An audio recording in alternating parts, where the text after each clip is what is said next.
परमसुखदं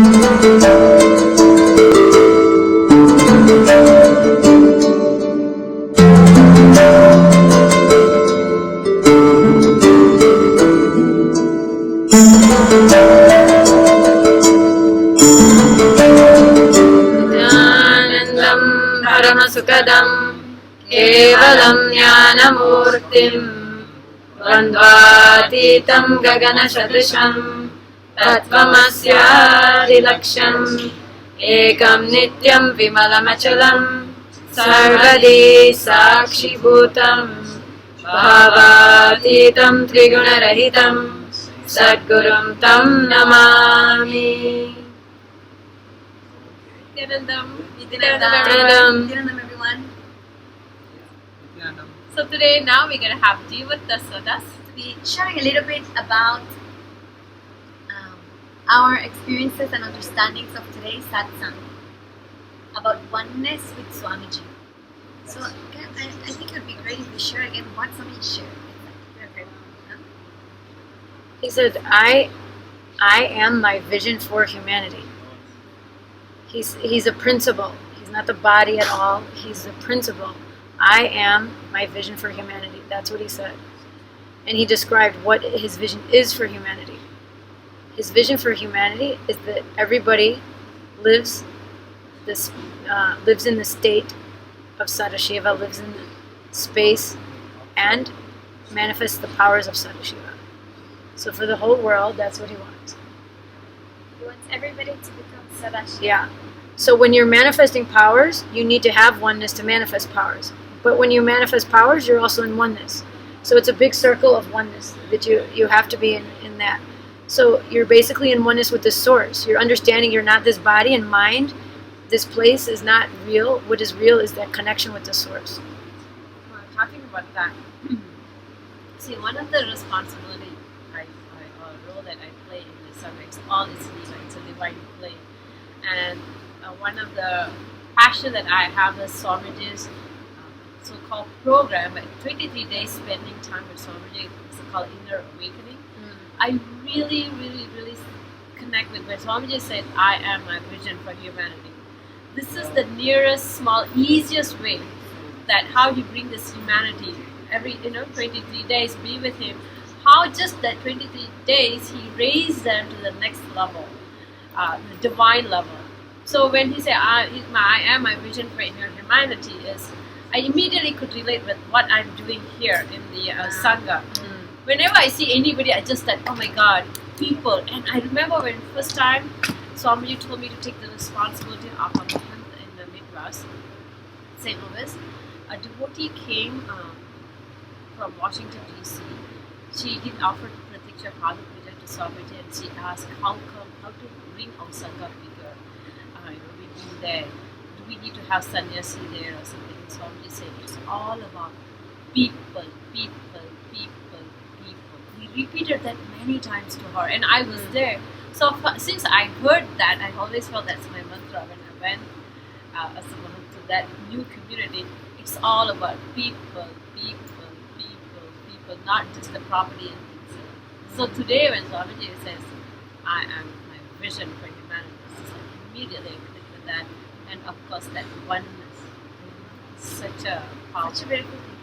What I'm experiencing as I listen to different people sharing, or even my own experience, is that whatever connection and whatever love already we have, the feeling connection and the love we have towards Swamiji, is just bringing more depth to it.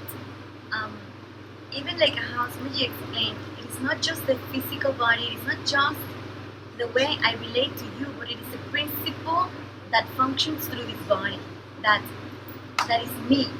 So that strong feeling connection that we have towards Swamiji. So many people all over the world might have it without really knowing even Swamiji, who Swamiji is. They just see a glimpse of him and they feel a strong feeling connection. But they might just read one of his phrases or one post in Instagram and have a strong feeling connection.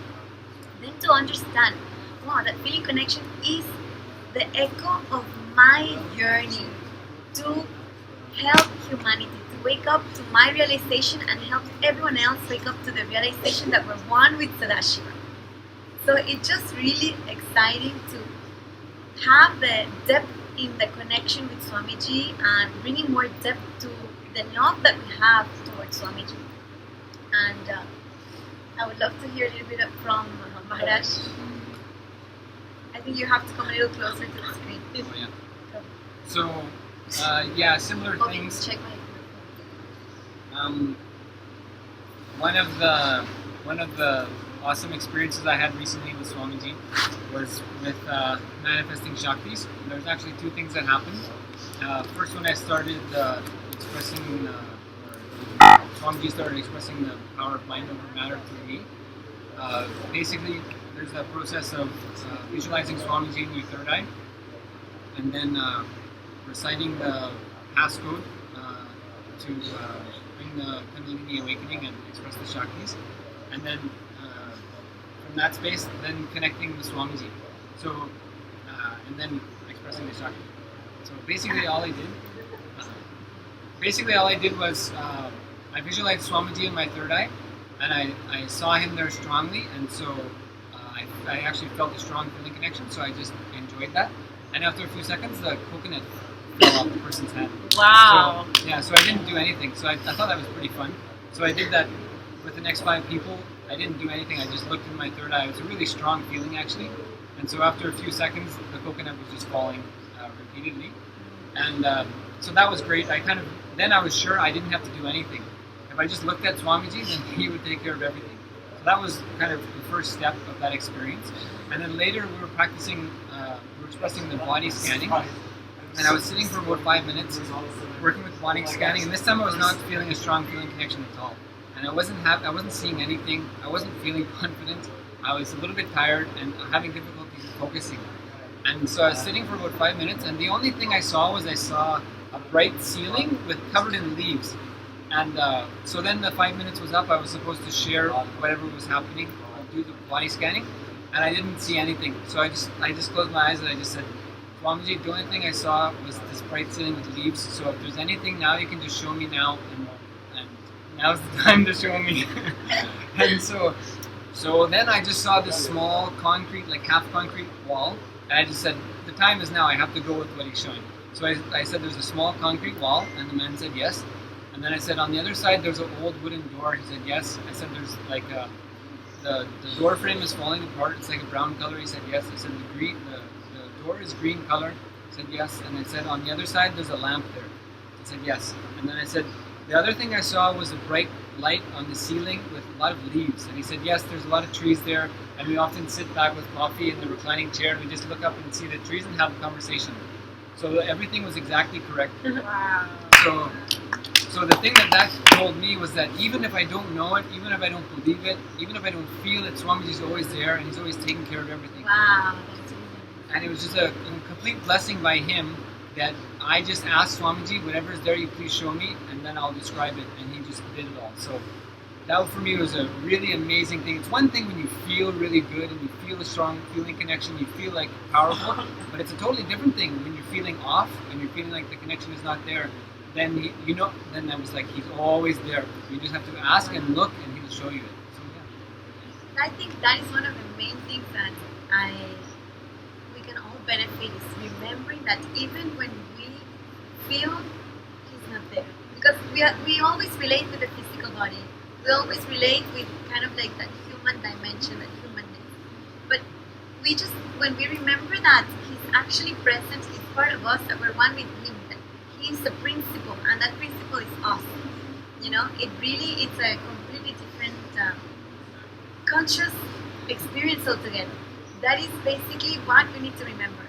I think that's one of the main takes out of this today's revelations from Swamiji. Yeah, and So anyone else wants to share? Yeah, I just wanted to say, like, any kind of change that has happened in my life, or even in Sangha especially, whether it's moving from one place to another or one department or another, always what happens is it's for me is always giving a bigger blessing and a bigger opportunity. Like sometimes I'll feel like I need to change something, and so that change will happen. And whatever he's giving that space is a bigger blessing and a bigger opportunity. And then go to some other place and there's a bigger opportunity and a bigger blessing. So that was, for me, was the same experience, that He's always there. He's always giving every blessing. So you just continue with the path knowing that He's there. And even if you don't see Him or recognize Him, you just ask, and whatever you ask, like He's saying, if you request Mahadev, or even if you command for Mahadev to fill you, then He has to come. So Swamiji is there and He's doing everything, and He's doing all the best things. You just have to ask, and then you just move. Awesome. So thank you so much everyone for joining us today in this very short Chivarta Siddhas, and stay tuned for more. Nityananda. Thank you, Nityananda. Nityananda. Om Purnamadah Purnamidam Purnat Purnamudachyate Purnasya Purnamadaya Purnamevavashishyate. Om Shanti Shanti Shanti. Hari Om Tat Sat. Sarvam Sadguru Parakarpanastu. Om Nityanandam.